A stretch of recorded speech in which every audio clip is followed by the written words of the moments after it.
have a very big HIV burden. 1 in every 15 person in Homa Bay County is HIV positive. We are here to celebrate World AIDS Day 2023, and the theme for us today this year is "My body is not a democracy."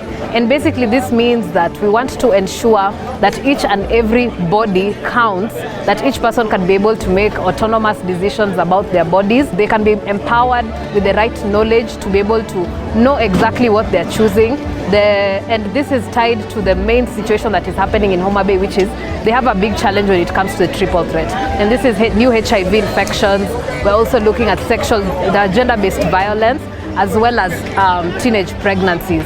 As health managers, triple threat is a challenge to us, because when you have a society that is sick, when you have a society that is challenged, their progress will be low. So one of the things that is a barrier is if we do not have information and we do not have accurate information, then we will have issues, and this would be a threat to triple threat. Because of people's economical status in this county, you know very well that Homa Bay County literally borders the Lake region. We have a big challenge when it comes to people who are not able to at least meet their daily needs, and sometimes end up engaging in or giving sexual favors to be able to get fish from the fishermen who are there. And if you're looking at these statistics, you want to look, that is number one, you're looking at new HIV infections. Then you're looking at young girls. Now this is bringing in the aspect of sociological. When they close school and what kind of activities are they engaged in, there is a probability that they might be, now also tying into the aspect of gender-based violence, you're having people who are above 18 engaging in sexual activity with the girls who are below the age of 18. So when you see that, you're having sexual activity with girls who are below the age of 18, and then these girls might actually either be exposed to a new HIV infection or teenage pregnancies. And even having that, a minor cannot consent. Yes, so that in itself is an act of gender-based violence. One of the places where we've broken very good ground is in prevention of mother-to-child transmission. That is almost now a thing of the past. It was one of the ways that HIV was still really going to be a burden over the years, because we also do not want people to lose themselves in the face of having contracted AIDS.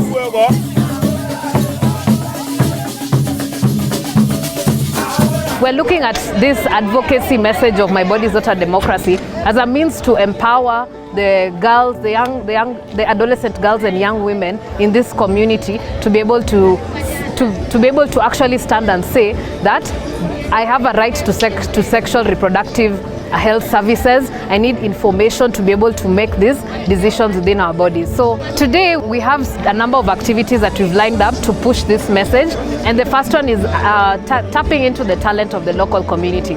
We have a painting community that is focused on AGYWs, that is the adolescent girls and young women. They will be painting on what this theme means to them.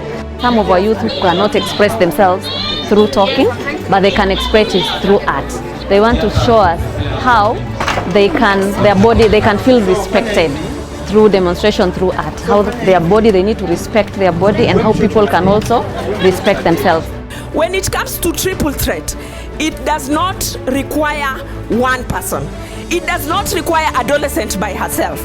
It requires adolescent, it requires the mother, it requires the father, it requires all of us. So that those things that make us not fight it, we have taken care of them. We've also had a session today where we've had specialists within the space, and they've had a panel discussion about exactly what is triple threat in Homa Bay. What can they do to ensure that they are able to guard themselves from these threats so that they do not become threats? As a county, what we've done is in March this year, we started a campaign for elimination of the triple threat, that is adolescent and teenage pregnancy. But we have accelerators, if I was to use that word.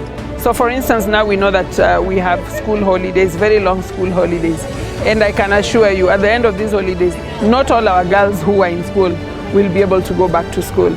We've also had a conversation with the county about this, is ensuring that we have policies in Homa Bay County that safeguard the sexual and reproductive health rights for young women within Homa Bay County.